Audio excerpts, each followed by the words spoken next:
Bienvenue sur Bamako Business Podcast. Je suis votre hôte, Amadou Lamine Diarra. Dans cet épisode, nous accueillons Mohamed Mo Coulibaly, promoteur de Futurecom Planet. HEC, humilité, énergie, créativité. C'est un épisode très riche en enseignements. Très bonne émission.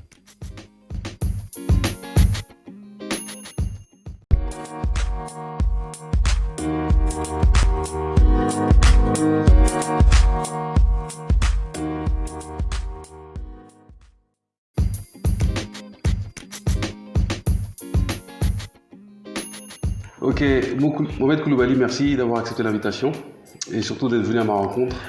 Merci à toi. Malgré le succès, tu considères encore les petites gens. Non, c'est vous les grands, c'est vous les boss. Tout le monde t'appelle Mo. Ouais. Et même dans la famille. C'est ça. Ouais. Ok, je vais essayer de te présenter avec ton aide. Tu as grandi principalement au Mali, mais aussi en Afrique du Sud, en Suisse. Ouais. Tu as eu un bachelor en communication à Montréal en 2012. Non, j'ai eu un bachelor en administration des affaires. Administration des affaires. Ouais, à Montréal. D'accord. Et c'est ça, j'ai fait la majeure partie de ma vie, je l'ai passé là-bas. Parce que j'ai fait 12 ans là-bas. Oui. J'ai fait 12 ans là-bas, au Mali, j'ai fait 9 ans. Tu vois, le reste, entre l'Afrique du Sud, la Yougoslavie, la Suisse. Ah, tu étais en Yougoslavie aussi? Ouais, mais tout petit. Ah, d'accord, oui, d'accord. Ouais. Ok. Et donc, pendant tes études, tu as été organisateur de soirées. Exactement. Entre Montréal et Bamako. C'est ça. Ouais. Et aujourd'hui, tu es promoteur de Futurecom. Ouais, Futurecom Planet. Ouais. Qui est quoi, une agence digitale? Le Futurecom, en fait, le digital, ça rentre dedans. Futurecom, c'est une agence de communication événementielle, multimédia. Donc, dedans, on a tout ce qui est organisation et production d'événements. On a l'élaboration de plans stratégiques de communication et l'implémentation aussi. Donc, on peut donner des conseils, mais on peut aussi exécuter tout ce qui est les opérations, etc. En termes d'événementiel et de communication. D'accord. Ok, donc on va essayer de parler de Futurecom à travers les différents projets que tu as développés. On commence par Miss Afrique Montréal, qui est en pause pour cause de coronavirus. Ouais, pause à cause du coronavirus, mais pas seulement parce que je suis ici. Il y a des partenaires là-bas, mais c'est toujours plus efficace d'être sur place. Miss Afrique Montréal, c'est une entité à part entière, ça il faut que je le précise, c'est pas sous Futurecom.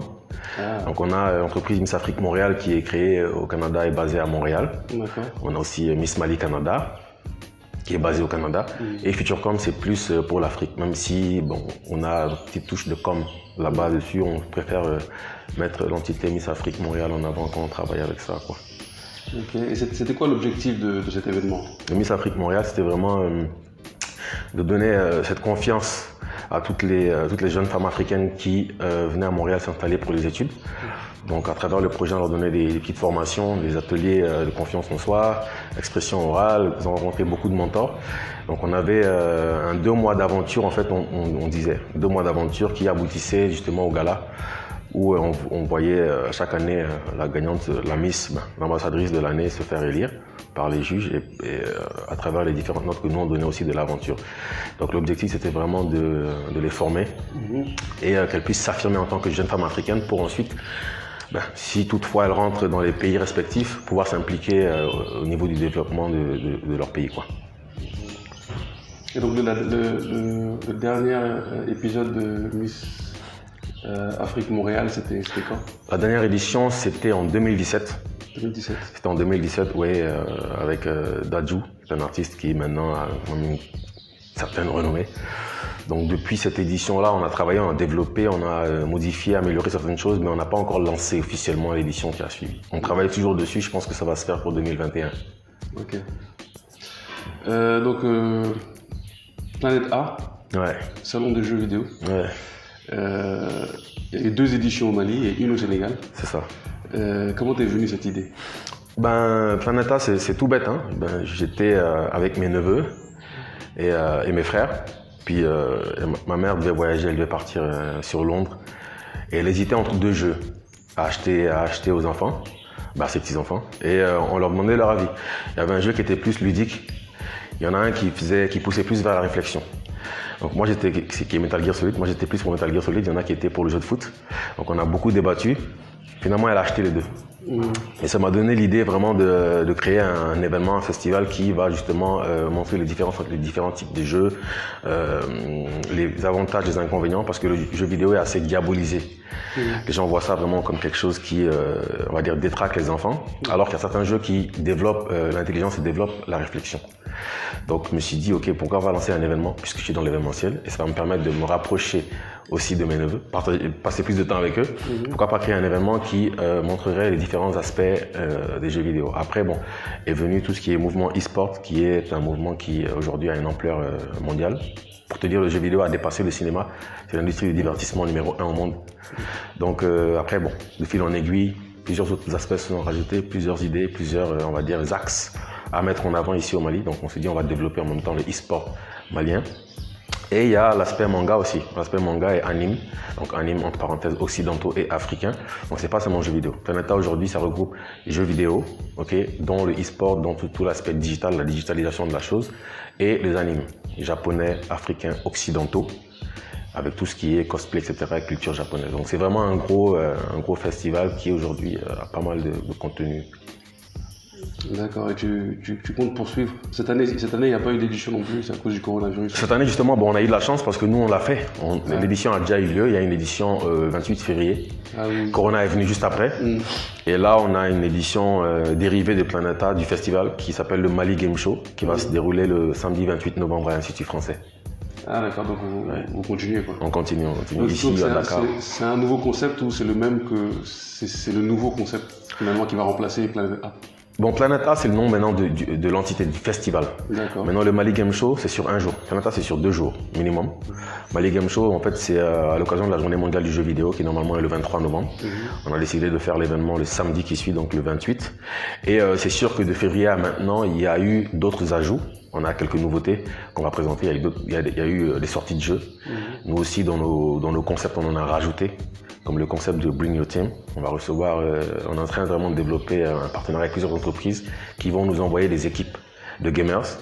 Donc ça élargit le réseau de gamers parce que bon, d'habitude c'est sûr qu'on avait une tranche d'âge qui était assez jeune pour tout ce qui est compétition, donc e-sport. Mais là, avec cet événement, on a reçu beaucoup plus. On reçoit beaucoup plus de gamers de différentes générations. C'est une de nos nouveautés, un nouveau concept qu'on a ajouté et puis il y en a plusieurs autres que vous aurez l'occasion de découvrir quand même le 28. D'accord. Femme d'ambition. Ouais. Donc c'est une sorte de... Je ne maîtrise pas ce sujet, hein. C'est une sorte de docu / télé-réalité qui met en concurrence des jeunes femmes dans la réalisation de leurs projets. Ouais. Mais en fait, le côté concurrence, il apparaît vraiment peut-être le jour J. Sinon, en fait, c'est Femmes d'ambition, c'est parti un peu de Miss Afrique Montréal, en fait. La formation qu'on donnait aux jeunes femmes là-bas, on s'est dit comment réadapter ça au terrain malien. Ici, c'est sûr qu'on a beaucoup plus de ressources. Donc, en fait, comment ça se passe, c'est que nous, on lance un appel à la candidature de jeunes femmes qui ont des idées de projet. C'est important de le préciser. Ce sont des idées de projet. Et c'est ça, après les sélections, après les entrevues des 200, parce qu'on a à peu près en moyenne 200 candidatures par an, nous on sélectionne 10 qui participent, un peu comme Miss Afrique Montréal, à 2 mois de formation et de journées d'initiation dans plusieurs domaines clés pour le développement du Mali. Et comme tu dis, c'est sous forme d'émissions. Donc on a des épisodes hebdomadaires qui sortent sur nos réseaux sociaux et maintenant sur TM1 aussi, donc, qui est notre partenaire principal. Et il y a la finale. À la finale, chacune présente son projet et puis à la fin, on a une gagnante pour vraiment résumer. D'accord. Donc il y a eu combien d'éditions de Femmes d'ambition? 3. On vient de boucler la 3e en septembre dernier. Et là, d'ici 1 mois ou 2, on lance l'appel à la candidature pour la 4e édition déjà. Et donc la gagnante, elle gagne quoi? En fait, pour l'instant, il y a beaucoup d'accompagnement, surtout technique. Donc, par exemple, pour citer quelques exemples, là, l'API Mali, qui est notre partenaire, un de nos partenaires principaux cette année, a payé les frais d'enregistrement des entreprises déjà. Pas seulement de la gagnante, mais des 3 lauréats. D'accord. On a des entreprises partenaires qui les aident à développer, à finaliser les business plans. On fait de la recherche d'investisseurs pour eux aussi et beaucoup de mise en relation avec des potentiels financiers, donc des gens qui vont financer les projets, des partenaires qui peuvent les aider à avoir plus de visibilité. Nous, on s'occupe aussi de leur image de marque. Et comme on est dans l'événementiel déjà, Futurcom, de façon générale, les différents événements que nous on organise, on leur donne des vitrines là-bas. Donc elles peuvent avoir des stands, etc. Donc pour l'instant, c'est vraiment un accompagnement technique qu'on a. On espère avoir assez de sponsors les éditions prochaines pour pouvoir nous-mêmes carrément financer tous les projets des candidates. C'est ça l'objectif, pour qu'elles puissent se lancer. Mais pour l'instant, c'est très bien parti. Parce que la gagnante de l'édition qui s'est bouclée en septembre, elle s'appelle Djeneba Sagara. Son projet, c'est le Froufroudrome. C'est le quoi? Froufroudrome. Donc elle, c'est la valorisation des beignets traditionnels. D'accord. Mais un peu fancy, on va dire. Ok. Donc elle fait de la livraison le matin un peu en trio en fait. En trio, comme un peu les second cup qu'on a, second cup ou Starbucks. Ouais. Donc tu as ton petit paquet de beignets avec ton lait, café avec, qui va avec. Tu es livré le matin au bureau, si tu n'as pas eu le temps de prendre ton petit déj, etc. Okay. Elle a commencé déjà et on a eu une première grosse commande de 400 paquets au mois d'octobre. Donc c'est quelque chose qui avance bien. On a des dégustations à Chauprette. Chauprette d'ailleurs, si tu lui demandais qu'est-ce qu'elle gagne, va distribuer le produit de celle-ci. D'accord. Donc c'est vraiment ça, c'est vraiment tout ce qui est accompagnement technique. Maintenant pour le financier, on travaille dessus aussi. On espère avoir des investisseurs, on a déjà quelques pistes, des gens qui sont pas mal intéressés. On continue à développer l'entreprise et puis on espère qu'un jour, voilà, ça atteindra les sommets, quoi. Donc, mais comment tu t'organises au sein de Futurecom dans ce cas? Parce que ça veut dire que tu as des produits entre griffes, et comme femme d'ambition, et donc tu suis en fait finalement ces jeunes femmes. De ce que tu racontes là, je vois que tu les suis. Ouais. Donc tu as des équipes qui sont dédiées à ça ou c'est toi-même qui t'occupes de ça? Ben en fait, je suis à la tête, c'est sûr qu'il faut un chapeau à chaque fois. Ouais.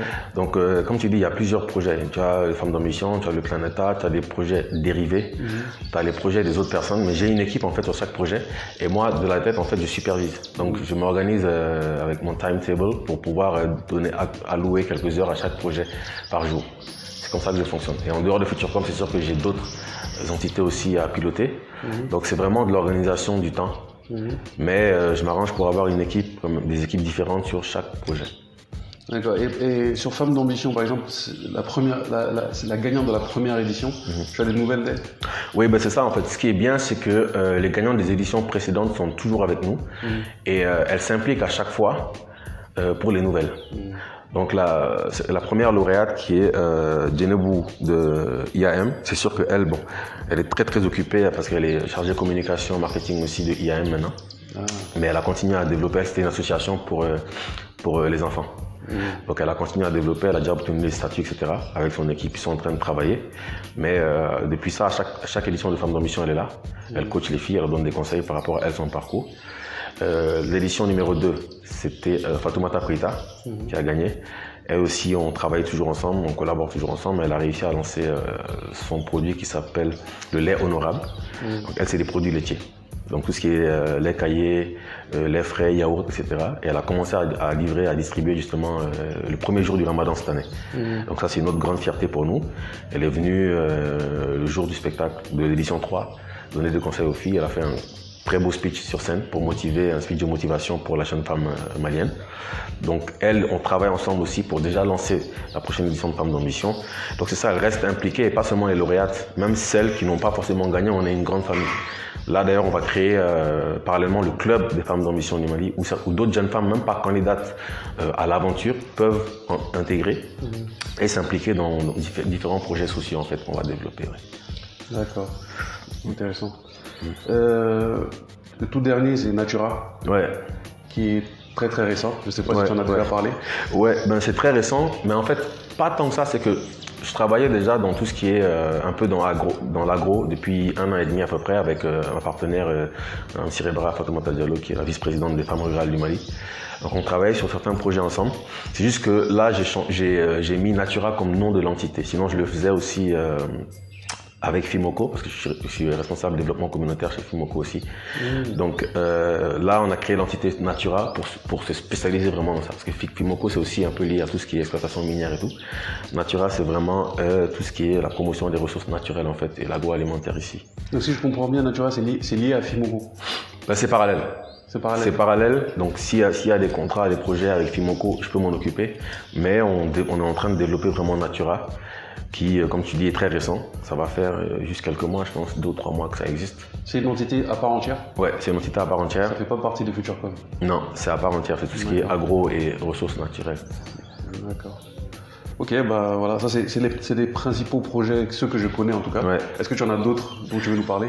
Oui, c'est sûr qu'il y en a d'autres qui vont arriver 2021, mais je préfère pour l'instant continuer à développer avant on va dire, de lâcher la mèche, parce que on n'a pas complètement terminé, mais c'est sûr que début 2021, on a 2-3 nouveaux projets qui vont apparaître. Inch'Allah, en bonne et due forme. Ok, et tu as reçu un prix de la ville de Montréal par rapport à ton action sur la culture africaine. Ouais. C'est quelque chose dont tu es fier? Je suis vraiment fier parce que j'étais un des premiers. On est un des premiers en fait. On est parmi les premiers à s'être lancé en fait dans l'entrepreneuriat culturel au niveau de la jeunesse. Et Miss Afrique Montréal en fait c'est un concept qui englobe en fait tout ce qui est formation, leadership féminin et promotion de la culture africaine. Donc c'est on va dire une plateforme en fait qui a tellement grossi que ça a véhiculé de façon assez vaste cette culture, parce qu'à chaque année c'était le rendez-vous culturel africain numéro 1 en salle. On avait 1200 personnes et à Montréal, avoir 1200 personnes dans une salle fermée c'est très rare, avec vente de billets, etc. Donc beaucoup de gens découvraient la culture africaine à travers ça, parce que tu as les Miss qui passent chacune à leur tour pour les passages culturels. Et on engageait aussi beaucoup d'artistes africains qui habitent à Montréal, mais qui n'ont pas vraiment de visibilité ou qui n'ont pas l'occasion de s'exprimer face à un grand public. Donc nous, à travers les différents médias africains, québécois qu'on avait sur place à chaque édition, cette culture, on l'a véhiculée assez bien. Et c'est dans ce cadre-là que j'ai été récompensé par la ville de Montréal pour l'action. C'était en quelle année? Je pense que c'était en 2013, parce que si je me souviens bien, c'était la 3e édition de Miss Afrique, avec comme gagnante Aminata Wouri de la Sierra Leone. Ouais, c'était en 2013. D'accord. J'avais été... Et je pense que tu as également reçu un prix à Toronto, mais je ne sais pas c'est exactement quel prix. Ouais. J'ai reçu un prix à Toronto pour les African Entertainment Awards. D'accord. Encore une fois, c'était par rapport à la promotion de la culture africaine. Okay. Donc toujours ce projet de Miss Afrique qui était mis en avant cette fois-ci encore. Donc c'est ça, pas mal de reconnaissance, de prix là-bas. Et c'est ce qui nous a encouragé et motivé aussi à continuer. Parce que voilà, pour nous, cette culture africaine elle mérite d'être véhiculée. C'est une culture assez riche. Et on aimerait bien que nos dirigeants essayent d'intégrer ça dans la stratégie de développement en fait, de chaque pays. Voir comment la culture peut être un tremplin aussi pour le développement. Parce que là-bas, c'est très valorisé. Au Québec, en tout cas, la culture africaine est très valorisée. Il y a maintenant quelques festivals, en tout cas, qui sont, Nuit d'Afrique, qui sont là depuis presque 30 ans maintenant, plus de 30 ans. 2 gros festivals. Ensuite, nous, on s'est ajouté Miss Afrique Montréal. Donc, il y a de plus en plus d'événements, on va dire, majeurs qui sont sur place. Et à chaque fois, on a une réaction assez encourageante du public québécois, haïtien, etc. Plus des Africains. D'accord. Et tu es rentré au Mali en 2000... Il y a 1 an et demi. 1 an et demi. Totalement, je suis rentré il y a 1 an et demi, ouais. Pour t'installer ici. C'est ça. Je suis venu m'installer ici, et pas seulement au Mali, parce que je commence à travailler sur des projets au Sénégal aussi, en Côte d'Ivoire. Donc pour moi, c'était un peu ça la finalité. Bon, on a appris plein de choses là-bas. Comme on dit, Montréal, pour nous, c'est le laboratoire. On a appris plein de choses là-bas, on garde un pied là-bas ou même 2. Mais on est quand même présent en Afrique. Moi, je me suis dit qu'il fallait que je mette l'expertise qu'on a acquise là-bas au service du pays. Donc c'est pour ça qu'on est rentré depuis 1 an et demi, essayer de voir comment on pouvait nous apporter notre petite pierre à l'édifice, quoi. D'accord. Est-ce que tu dirais que ton métier c'est communicateur? Je dirais que je pense que l'action la plus récurrente c'est la communication, parce que ce soit dans Natura, dans Futurecom, dans les projets Futurecom ou que ce soit au Canada, je pense que la communication c'est le plus important. Dans tout ce qu'on fait, parce que là, par exemple, notre première récolte de poissons, il faut les vendre. Pour les vendre, il faut communiquer il faut développer un réseau, il faut communiquer, passer des messages. Futurecom, comme le nom l'indique, c'est ça, c'est une entreprise d'événementiel de communication marketing. Donc nous, on met des plans stratégiques en place, on fait des spots publicitaires, c'est encore de la communication. Pareil au Canada, tous les objectifs qu'on a atteints en termes de nombre de spectateurs, etc., c'est toujours en communiquant, avoir de l'innovation dans la manière de communiquer. C'était ça, je pense, un de nos plus gros atouts. Donc je pense que c'est, on va dire, la base un peu de tout ce qu'on fait, mais pas seulement. Il y a beaucoup de travail en arrière qui se fait, même si les gens ne voient pas tout ça. Mais je dirais que je suis un communicateur, mais pas seulement. Même si c'est la base. La communication, c'est la base. Ok. Donc si tu devais expliquer à un enfant de 5 ans comment tu gagnes de l'argent, tu lui dirais quoi? Waouh, comment je gagne de l'argent? Je lui dirais, j'écoute ce dont les gens ont besoin et je leur donne ça en échange, eux ils me donnent de l'argent. Si j'essaye de simplifier. Parce que c'est vraiment très simplifié même. C'est ça, parce que c'est vraiment ça l'idée. Ah ok, au Mali il y a des jeunes qui veulent rencontrer d'autres gamers. Je comprends ça, ok, on va créer un événement où ils vont tous se retrouver. C'est un besoin qui était là. Ok, on va créer un événement et avec ça je vais essayer de gagner de l'argent. C'est pas des sommes, c'est pas des milliards là, etc. Au Mali on a pas mal de gens qui consomment le poisson. Que ce soit les poissons chats ou les autres différents types, pour différentes utilisations. C'est un besoin qui est là, il y a une forte demande. Donc, nous, on se lance dedans, on essaye d'innover et de voir comment on peut, avec différentes techniques, innover et on le met sur le marché, on vend.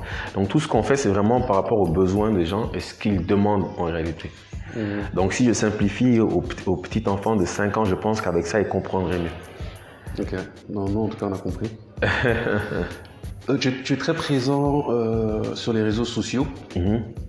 Est-ce que tu vois une différence entre l'utilisation que l'on fait des réseaux sociaux ici au Mali et au Canada, par exemple? Déjà, ce qui est différent, c'est la présence du public sur les différents types de réseaux. Au Canada, ils sont très Instagram, par exemple. Instagram est très présent là-bas, je pense un peu plus même en ce moment à Montréal. Je pense que soit un peu plus, soit autant que Snapchat.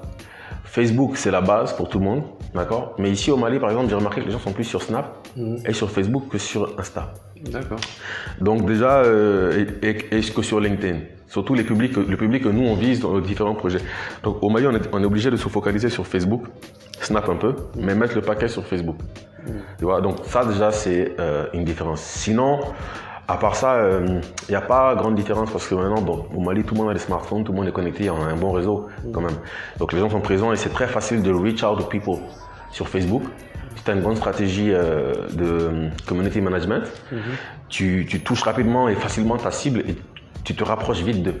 Il y a un lien qui est créé, il y a un engouement et puis des interactions qui sont créées plus facilement aujourd'hui de façon générale au Mali, quoi.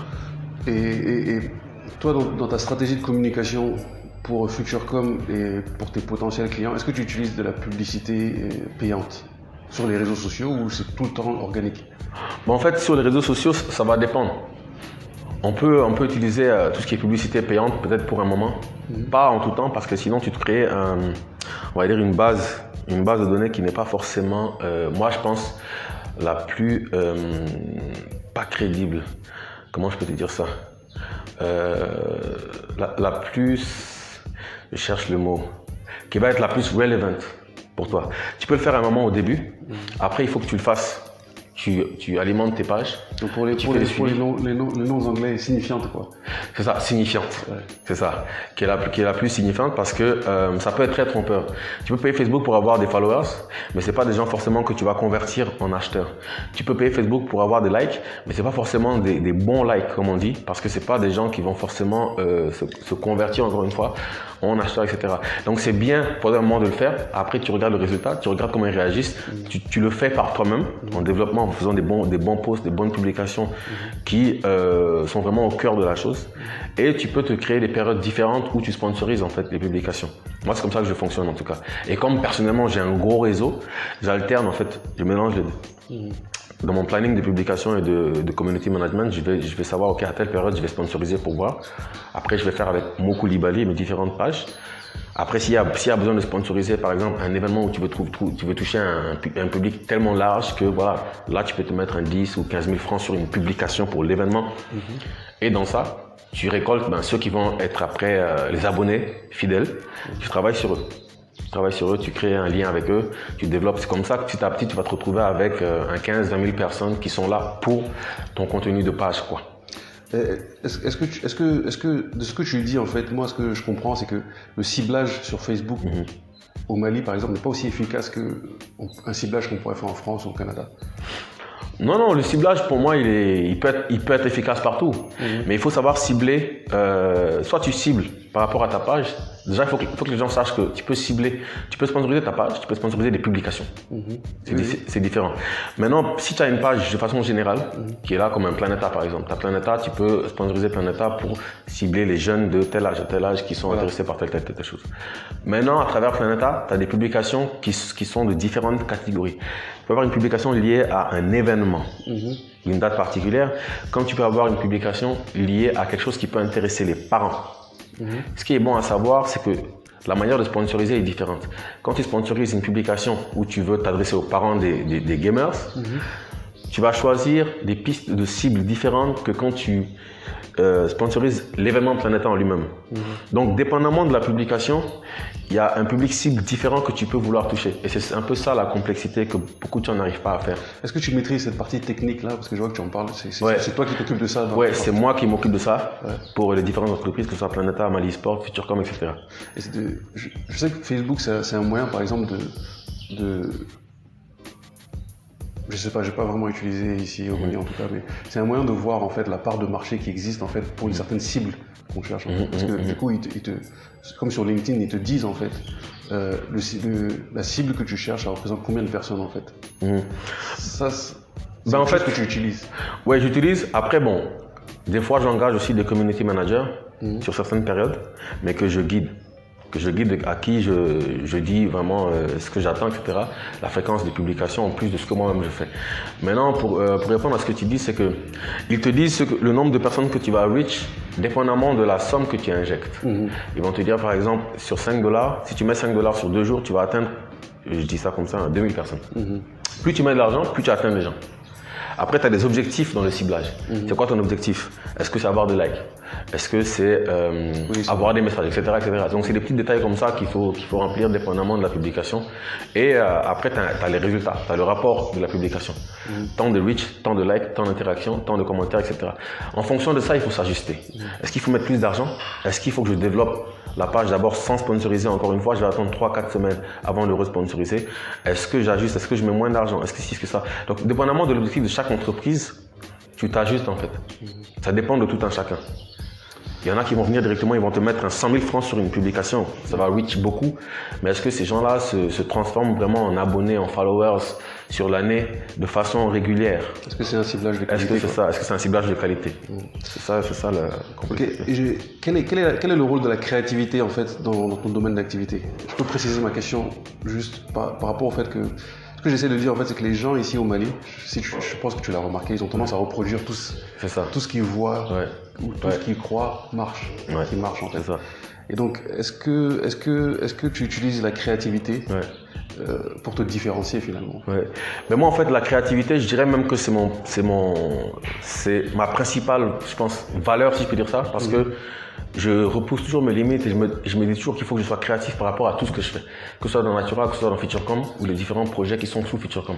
Parce que comme tu dis au Mali, malheureusement, il y a pas mal de gens qui essaient de copier, de reproduire. Et ça, à un moment, ça abîme, on va dire, ça abîme le marché dans le sens où on va voir les mêmes sponsors, on va voir la base des clientèles, en tout cas des publics par rapport à tout ce qui est tel type d'événement. C'est parfois, des fois les mêmes gens qui sont sur différents événements, si on parle d'événementiel. Et moi, je me dis, quand j'ai un projet qui arrive 28 novembre, je veux de l'innovation. Il faut être créatif et il n'y a pas d'idée bête. Mais je suis déjà prêt à ce moment-là à mettre en place des innovations pour celui qui vient après, 2 mois après. Toujours essayer d'avoir une longueur d'avance. Donc, c'est constamment être créatif et par rapport à toi-même, tu es ton propre concurrent. Tu dis, voilà ce que j'ai fait au Planète A de février. Voilà comment je vais améliorer ça, voilà comment je vais innover, voilà l'idée que je vais ajouter à la prochaine édition. C'est pareil pour Plan d'ambition, c'est pareil même pour Natura. Voilà moi comment je vais faire mes livraisons de poissons différemment des autres.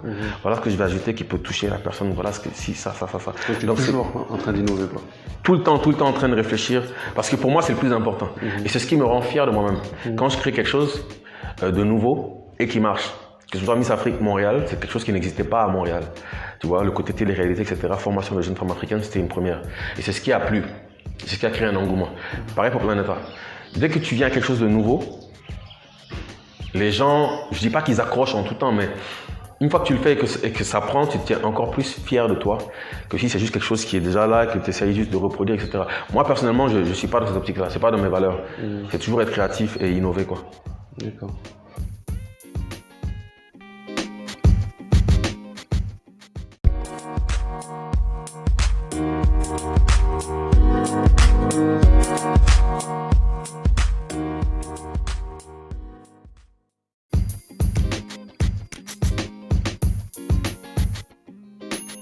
Let's go.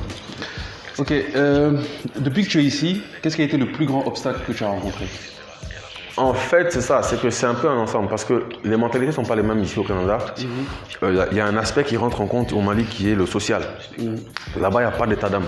C'est ton dossier, on est très pragmatique là-bas. Ton dossier, il est comme ça, il est comme ci, il est bon ou il n'est pas bon. Ici, déjà, des fois, il faut créer un réseau. Avant même de pouvoir accéder à la bonne personne qu'il faut dans telle entreprise, il faut que tu aies un réseau. Il y a le social qui rentre en compte pour certains aspects, etc. Donc, le temps de m'adapter à ça, c'était pas facile. Donc, c'est un ensemble en fait. C'est ça. Et puis, avoir un réseau de personnes ressources qui vont m'aider à propulser les différents projets. En fait, j'ai pas envie de répondre avec un obstacle parce que c'était un tout. En 1 an et demi, j'ai vu plein de choses ensuite. On a rencontré aussi le problème de la formation. Donc il y a des gens avec qui tu peux travailler mais qui n'ont pas forcément les formations nécessaires ou les compétences nécessaires pour accomplir telle ou telle tâche. Donc il a fallu un peu former certaines personnes. Est-ce que tu peux donner un exemple concret sur ça, par exemple, en termes de formation? En termes de formation, déjà, l'événementiel, c'est, on va dire, c'est très pointilleux. Je vais te prendre l'exemple de l'horaire, par exemple. Quelqu'un qui est chargé du staff, parce que tu as le staff, mais tu as une personne qui va être chargée du staff, qui doit maîtriser ce qu'on appelle l'horaire jour J. L'horaire jour J. Cette personne-là, en fait, doit avoir une liste du staff avec l'heure d'arrivée de chaque membre du staff, la tâche que chaque membre doit accomplir, etc., etc., etc. Cette personne-là, il fallait que moi, je lui montre. Toi, déjà, il faut que tu arrives tant d'heures avant les autres. Il faut que telle heure avant l'arrivée du premier, tu l'appelles pour le relancer, etc., etc. Et que la veille, peut-être, tu t'assieds avec chacun pour voir si tout ce dont il a besoin le jour J est là. Et ça, il fallait que je le montre quand même à mes responsables staff parce que tout seul, je ne peux pas le faire. Il faut quelqu'un qui va s'occuper de ça, quelqu'un qui va s'occuper. C'est vraiment un travail d'équipe. Donc moi, ma manière de travailler que j'avais là-bas, il fallait que je réussisse à l'inculquer ici à mes collaborateurs. La chance que j'ai eue, c'est que pas mal sont de bonne foi. Okay? Donc ils ont quand même suivi la manière de faire et depuis ça, ça roule. C'est ça. Après, c'est sûr que bon, il y en a d'autres qui n'étaient pas prêts à faire le boulot comme il fallait, etc. Parce que beaucoup veulent se lancer, mais ne sont pas vraiment prêts. Donc, collaborer avec telle personne, ça fonctionne pas. Après, changer de staff, etc. Ça, on a vu ça 1 ou 2 fois au début. Mais maintenant, grâce à Dieu, ça roule quand même. Ils ont quand même assez assimilé, c'est ça la vision, quoi. D'accord. Et tu travailles avec combien de personnes à peu près sur un projet? En moyenne, 20-25 personnes pour chaque projet, en moyenne. Ça peut être plus, ça peut être un peu moins. Ok, et donc, l'autre question, donc, du coup, ça serait plus, quel est le plus grand avantage qu'il y a à entreprendre au Mali? Quel est le plus grand avantage qu'il y a à entreprendre au Mali? Je pense que le plus gros avantage, c'est qu'il y a beaucoup de choses à faire. Il y a des petites idées, des idées qui sont là, mais qui sont pas soit déjà sur le marché, soit avancées, soit bien développées. Donc ici, il y a beaucoup de choses à faire. Le terrain est quasiment vierge. Ça, c'est le plus grand avantage, mais en même temps, c'est un inconvénient aussi. C'est un inconvénient dans le sens où quand tu vas essayer de le vendre à des gens qui ne maîtrisent pas trop le domaine, ça te prend de l'énergie, du temps, de la patience, etc. Mais je préfère, moi, le voir plus comme un avantage. Par exemple, venir installer ici, on va dire, une plateforme sur la promotion du jeu vidéo, c'était pas évident parce qu'il n'y en avait pas vraiment au Mali. Mais dans d'autres pays à côté, c'est déjà assez avancé. Tu vois, donc c'est avec tout ce qui est nouveau, tout ce qui est nouveauté, l'avantage c'est vraiment que beaucoup de choses sont à faire, qui n'ont pas encore été réalisées. Donc ce que je dis en fait, c'est que c'est un avantage, mais ça ne veut pas dire que c'est facile. C'est pas facile du tout. C'est un avantage, mais c'est pas facile du tout. Mais il faut toujours garder l'objectif de vue, pas se décourager et avancer vers ça. D'accord. Voilà. Donc question un peu bonus, tu as rencontré beaucoup de personnalités. Ouais, quand même. Dans ton long parcours dans l'événementiel. Ouais. Quelles sont les 2-3 rencontres qui t'ont le plus marqué et pourquoi? Waouh. Les 2-3 rencontres qui m'ont le plus marqué. C'est compliqué, hein. C'est vraiment compliqué. Parce que pour des raisons différentes en fait, que ce soit en Afrique ou au Canada, moi ce qui me marque beaucoup plus à travers certaines personnalités, c'est leur humilité. Là tout de suite, j'ai envie de parler, si on parle de musique, parce que dans l'événementiel on fait quand même pas mal de concerts aussi, si on parle de musique, j'irais plus avec Dadju et P-Square. On va dire qu'ils sont 2 têtes fortes de la musique, on va dire africaine / urbaine. Les deux m'ont marqué en fait, les deux frères de P-Square et puis Dadju. Ce que j'ai aimé chez eux, c'est leur humilité, leur simplicité. Tu vois, quand on voit ces gens-là à la télé, on se dit souvent ils n'ont pas le temps des autres, ils sont hautains, etc., etc. Mais moi, j'ai vu plus un peu de timidité chez quelqu'un comme Dadju, par exemple, quand on travaille ensemble, très humble. C'est pas l'image que certains peuvent penser de l'extérieur, tu vois. Ça, c'est si jamais on parle de musique. Sinon, Salif Keita, oui, DJ Drogba aussi. Et comme par hasard, c'est toujours cet aspect d'humilité là. DJ Drogba, quand il joue à Montréal, on a eu l'occasion de se croiser quelques fois. Et on n'a pas senti ce milliardaire en CFA qui jouait à Chelsea, quoi. C'est pas ça, quoi. Tout simple, bavarde avec tout le monde, qui échange avec tout le monde, tu vois, s'implique pour la communauté, est là, présent, etc. Ça, je pense que ce serait, pas mal ce serait pas mal ça. C'est sûr que de tête comme ça, peut-être qu'après, il y en a d'autres qui vont me venir, hein. J'ai rencontré beaucoup de gens. Mais ce qui te marque en général, c'est l'humilité. Moi, c'est ça, c'est plus l'humilité. Et la volonté de s'impliquer pour la jeunesse africaine aussi. Donc, toutes ces personnes-là sont des gens qui poussent les autres, les jeunes vers l'avant. Ce sont des leaders. Moi, c'est plus cet aspect-là. C'est quand on dit personnalité, on voit toujours argent, quelqu'un d'autant, tu vois. Ce sont les quelques noms qui me viennent en tête, là, tout de suite. Sinon, après, c'est sûr qu'il y a des ministres. Il y a des ministres aussi qui m'ont reçu pour certains projets, qui sont devenus maintenant pour moi comme des parents, comme Madame Nina Wallet, qui était ministre de l'Artisanat et du Tourisme ici, qui m'a soutenu directement en fait. Elle a adhéré au projet Femmes d'Ambition, directement elle m'a soutenu, sans réfléchir, ok, il se bat, c'est un homme qui se bat pour la cause des femmes, je vais l'accompagner. Et l'accompagner, elle était là à chaque édition, qu'elle soit fatiguée, qu'elle ait un emploi de temps chargé ou pas, elle a toujours été là. Oui, voilà, donc c'est vraiment différentes personnalités qui viennent de domaines différents, qui ont montré cette volonté de pousser la jeunesse vers le haut. Moi, c'est vraiment plus ça qui m'a marqué. Tu vois. D'accord. Ouais. Et si tu devais choisir un moment, on va dire, le moment le plus marquant de ta carrière, ce serait quoi? Le moment le plus marquant. Waouh. Encore une fois, il y en a plusieurs. Peut-être le fait, la première fois que mes parents assistaient à un de mes événements. Ah bon? Ouais. C'était quand ça? C'était le Femmes d'Ambition. Le dernier? 2018. Parce que, c'est ça, parce que depuis que j'ai commencé l'événementiel, eux, ils voyaient de loin au Canada. Ils entendaient des échos de personnes qui les appelaient ici. Mais la première fois qu'ils étaient là, et voir la fierté dans leurs yeux, je pense que c'était le moment le plus marquant pour moi, le plus important surtout, parce que j'ai toujours voulu qu'ils découvrent avec un peu d'appréhension en fait. J'ai toujours voulu qu'ils découvrent et qu'ils voient vraiment ce que je fais. Mais je crois avoir vu Tanti dans un de tes snaps là. Ouais, voilà, et depuis ça, elle est là à chaque édition. Et même, elle a fait une formation justement même aux candidates 2020, Femmes d'Ambition, en tant que première femme générale, etc., leadership féminin, le genre et tout. Mais la première fois qu'ils étaient les deux dans la salle, ça m'a vraiment touché. Ton père est venu aussi. Il était là. Et toute la famille stressait un peu. En 2018, il est sorti de chez lui. Il était là le soir. Sérieux? Je te jure. Donc, toute la famille stressait un peu, du style qu'est-ce qu'il va dire, ça va être quoi sa réaction. Il était très fier. Ah bon? Ouais, c'est ça. Ça, je pense que c'était le moment qui m'a le plus marqué. Je me rappelle au tout début, ils adhéraient pas trop à ce que tu faisais. C'est ça. Ils adhéraient pas trop parce au Canada. Ils comprenaient pas trop. Tu vois.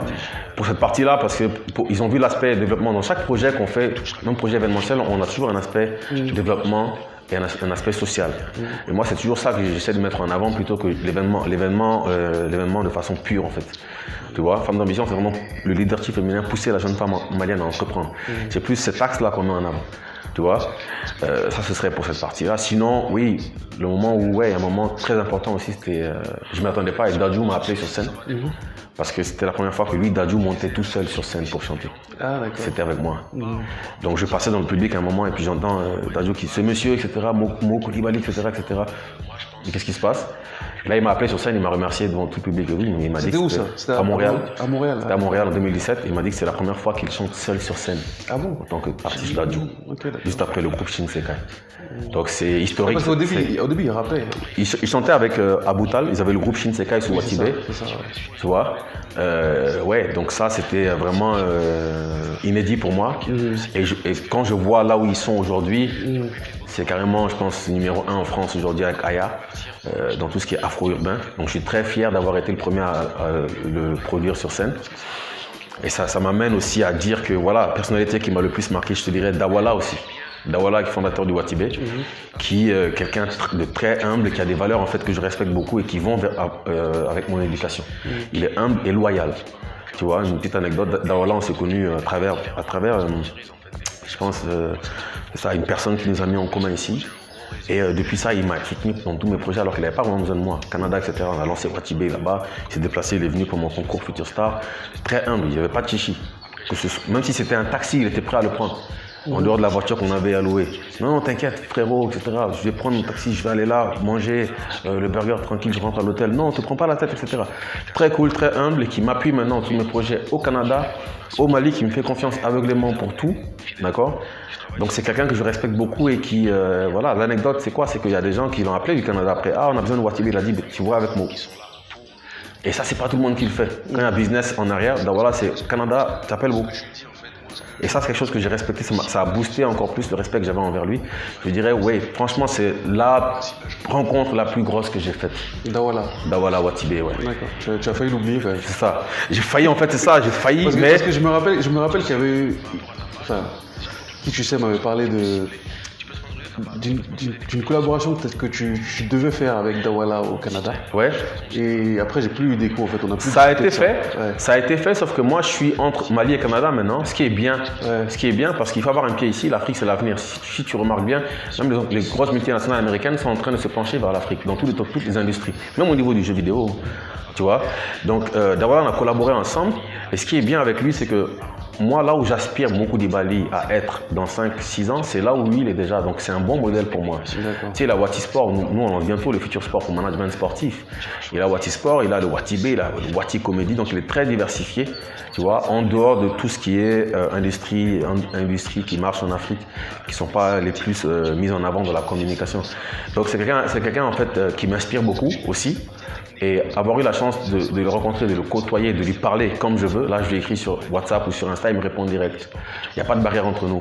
Ça, je pense que c'est, en plus d'être une de mes meilleures rencontres, c'est une chance que j'ai de l'avoir à mes côtés toujours. Je le vois comme une sorte de mentor. C'est un mentor, c'est un grand frère et qui est toujours là, quoi. Que ce soit pour les jeux vidéo, que ce soit pour Femmes d'ambition, que ce soit pour la musique, que ce soit pour les projets musicaux ou développement, il est toujours là, quoi. Tous mes projets, genre, Watibé avec moi.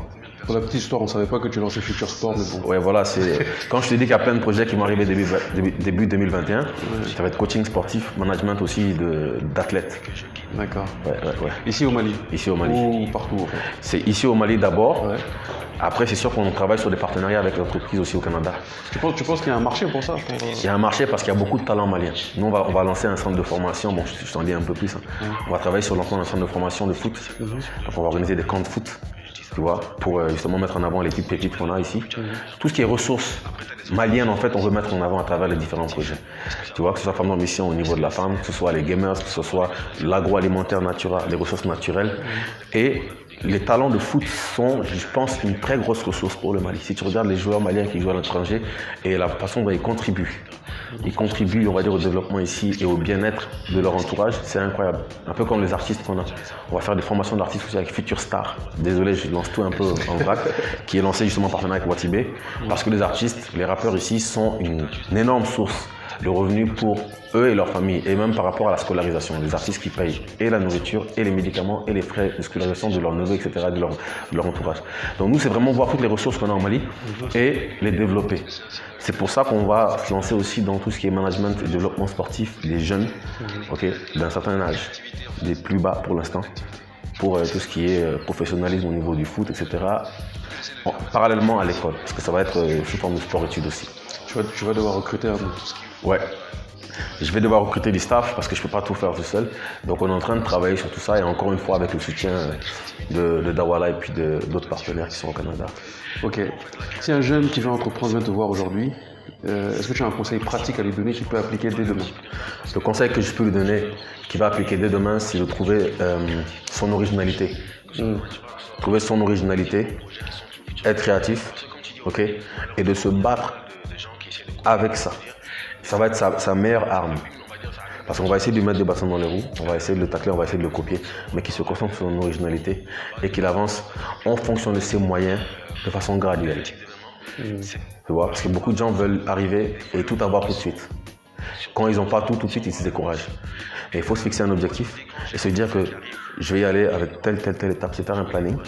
Ok, moi voilà mon originalité, voilà mon objectif, voilà comment je vais y arriver avec tel calendrier, tel planning que je me fais de façon raisonnable, qui ne te prendra pas un certain temps qui va t'empêcher peut-être de faire d'autres choses si tu travailles sur le côté ou quoi. Parce qu'il y a beaucoup d'entrepreneurs qui travaillent, mais qui veulent entreprendre.